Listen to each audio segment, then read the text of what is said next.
ओम श्री गुरुवे नमः। ओम शांति शांति शांति।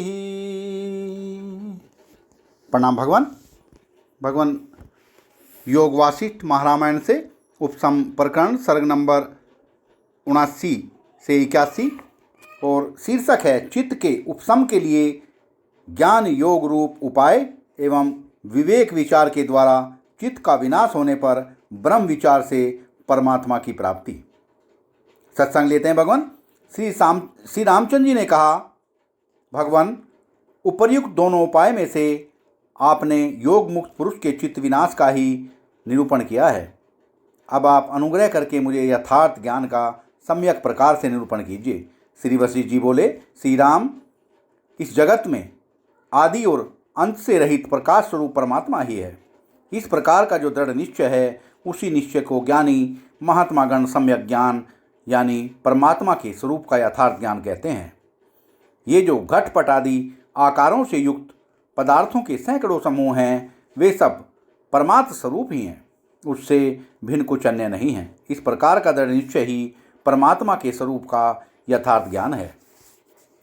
परमात्मा का यथार्थ ज्ञान न होने से जन्म होता है और परमात्मा के यथार्थ ज्ञान से मोक्ष होता है। रज्जु का यथार्थ ज्ञान न होने से रज्जु सर्परूप प्रतीत होती है और उसका यथार्थ ज्ञान हो जाने से रज्जु सर्परूप प्रतीत नहीं होती, यानी रज्जु रूप ही दिखाई पड़ती है। इस मुक्ति में संकल्प से सर्वथा रहित, समस्त विषयों से रहित, केवल चिन्मय परमात्मा ही सच्चिदानंद रूप से विराजमान रहता है, उससे अन्य कुछ भी नहीं रहता। इन तीनों लोकों में यथार्थ आत्मदर्शन इतना ही है कि यह सब जगत परमात्मा ही है। ऐसा निश्चय करके पुरुष पूर्णता को प्राप्त हो जाए। उस परमात्मा से भिन्न न तो दृश्य जगत है और न मन है। ब्रह्म ही यह दृश्य रूप बनकर चेष्टा कर रहा है। समस्त ब्रह्मांड एक चिन्मय आकाश रूप विज्ञान आनंद घन ब्रह्म ही है। वाह भगवान वाह। अतः क्या मोक्ष और क्या बंधन। जितने बड़े से बड़े पदार्थ हैं, उन सब से भी ब्रह्म महान है। जैसे काष्ठ, पाषाण और वस्त्र आदि सब कुछ पृथ्वी ही है। इस प्रकार का यथार्थ ज्ञान हो जाने पर उसमें तनिक भी भेद नहीं रह जाता। वैसे ही परमात्मा का यथार्थ ज्ञान हो जाने पर परमात्मा से भिन्न कोई वस्तु नहीं रहती। रघुनंदन आदि और अंत में जो अविनाशी पूर्ण शांत स्वरूप है, वास्तव में वही सच्चिदानंद घन परमात्मा है। जो महात्मा उस विशुद्ध परमात्मा का अनुभव करके अंतस्थ बुद्धि से सदा सर्वदा स्थित रहता है, वह तत्वज्ञानी आत्माराम पुरुष भोगों के द्वारा बंधन में नहीं पड़ता। जैसे मंद पवन पर्वत का भेदन नहीं कर सकते, वैसे ही जिस ज्ञानी ने प्रकाशमान परमात्मा का पूर्ण रूप से अनुभव कर लिया है, उस तत्वज्ञ के अंतःकरण को काम आदि शत्रु तनिक भी भेदन अर्थात विचलित नहीं कर सकते। जैसे जल से बाहर निकली हुई मछली को बगुले निगल जाते हैं, वैसे ही संसार में आशाओं में निरत मूढ़ अज्ञानी और अविचारी पुरुष को दुख निगल जाते हैं। वाह भगवान वाह। दोबारा से लेते हैं भगवान दोनों लाइनें। जैसे जल से बाहर निकली हुई मछली को बगुले निकल जाते हैं, वैसे ही इस संसार में आशाओं से निरत मूढ़ अज्ञानी और अविचारी पुरुष को दुख निगल जाते हैं। श्री राम जैसे अनेक प्रकार के सरोवरों में जल फैन आदि जल से पृथक नहीं है, वैसे ही दृश्य जगत ब्रह्म से पृथक नहीं है। केवल कल्पनाओं में ही नानत्व है, वास्तव में नानत्व नहीं है। इस प्रकार विवेक पूर्वक भली भांति अर्थ को जान लेने वाला एक निश्चय युक्त ज्ञानी पुरुष विमुक्त कहा जाता है। श्री राम अपने हृदय में ब्रह्म विषयक विचार करने वाले विवेकी वीतराग पुरुष की सर्वदा सन्मुख स्थित सांसारिक भोगों में भी रुचि उत्पन्न ही नहीं होती। अधम नेत्र स्त्री पुत्र आदि के सौंदर्य स्वरूप रूपात्मक कीचड़ का तुम आस्वादन मत करो। यह रूप क्षण में ही विनष्ट हो जाने वाला है और तुम्हें भी विनष्ट कर देने वाला है। नेत्र जो उत्पत्ति विनाशील है और जो केवल देखने मात्र में ही रमणीय प्रतीत होता है, ऐसे मिथ्या रूप सौंदर्य का तुम उस अवश्यंभावी मृत्यु के मुख में प्रवेश करने के लिए आश्रय मत लो। जैसे वास्तव में परस्पर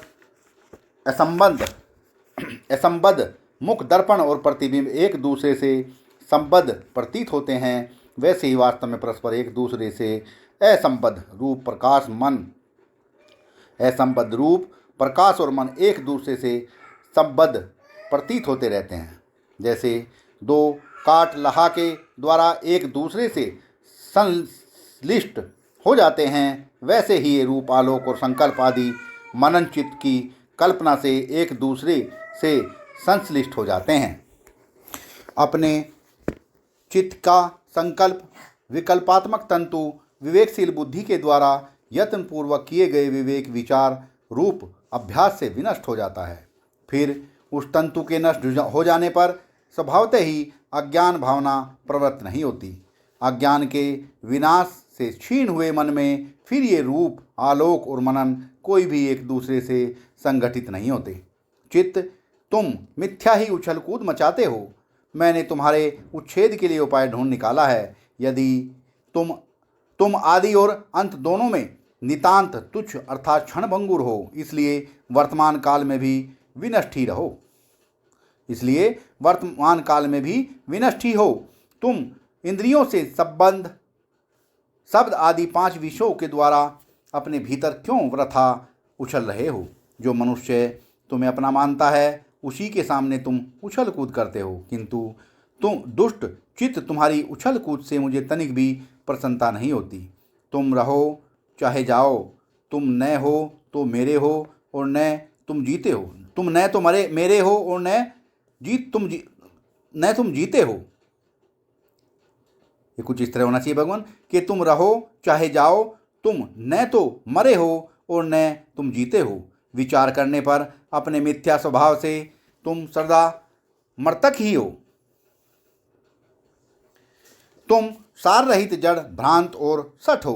तुम्हारा आकार अत्यंत विनाशशील है। अज्ञान स्वरूप तुम्हारे द्वारा अज्ञानी पुरुष को ही बाधा पहुंच सकती है, चिरमान विवेकी पुरुष को नहीं। वाह भगवान वाह। जगत रूपी चित बेताल सठ रूप तुम पहले ही नहीं थे, वर्तमान काल में भी नहीं हो और आगे भी नहीं रहोगे। इस प्रकार तुम्हारी तीनों कालों में सत्ता नहीं है। बिना हुए ही तुम कायम हो।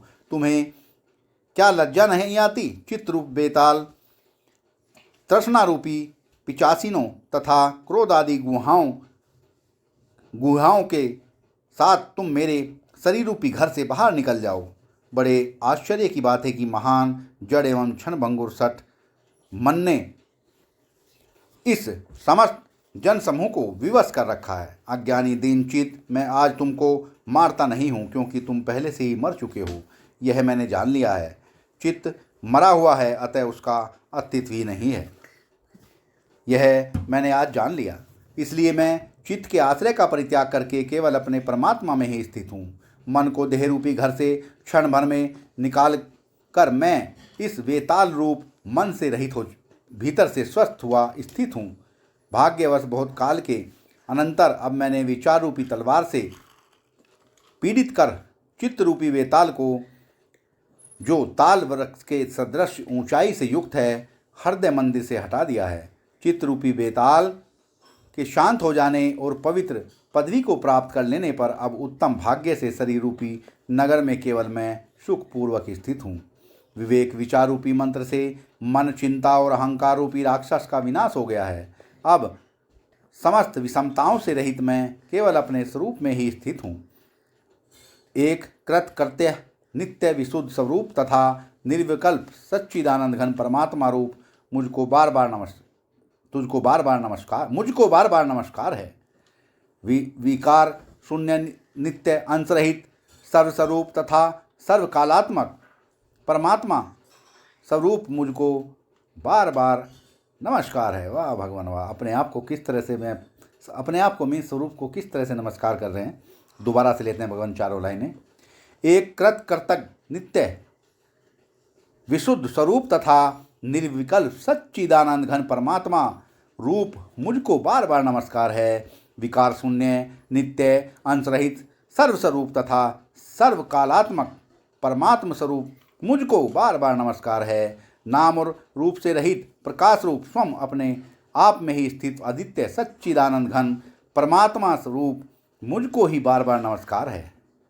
मन रहित मनन रहित, सम, अत्यंत सुंदर, समस्त विश्व का आविर्भाव करने वाले, वास्तव में विश्व रहित, अनंत स्वरूप, स्वस्वरूप, अजन्मा, जला रहित, समस्त गुणों से अतीत तथा अविनाशी विज्ञानानंद घन परमेश्वर के स्वरूप को मैं प्रणाम करता हूँ। रघुनंदन, जैसे आकाश में दृष्टि दोष से प्रतीत होने वाला वृक्ष भ्रम वश वृक्ष रूप में प्रतीत होता है, वास्तव में वह विशुद्ध आकाश स्वरूप ही है, उससे पृथक आकाश वृक्ष नहीं है।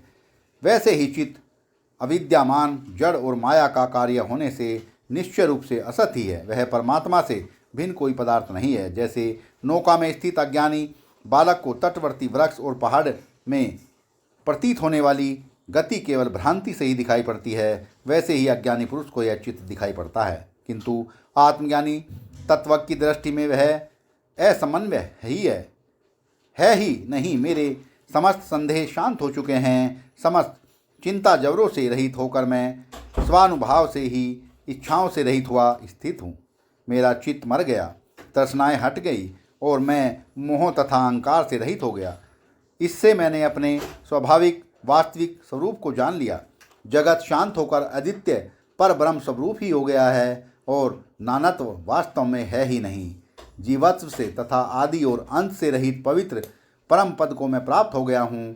अतः मैं सौम्य, सर्वत्र व्यापक, अति सूक्ष्म, सनातन परमात्म स्वरूप में स्थित हूँ। श्री राम इस प्रकार की बुद्धि से तत्वज्ञानी पुरुष को खाते, चलते, सोते और स्थित रहते हुए सदा सर्वदा सर्वत्र प्रतिदिन भली भांति विचार करना चाहिए।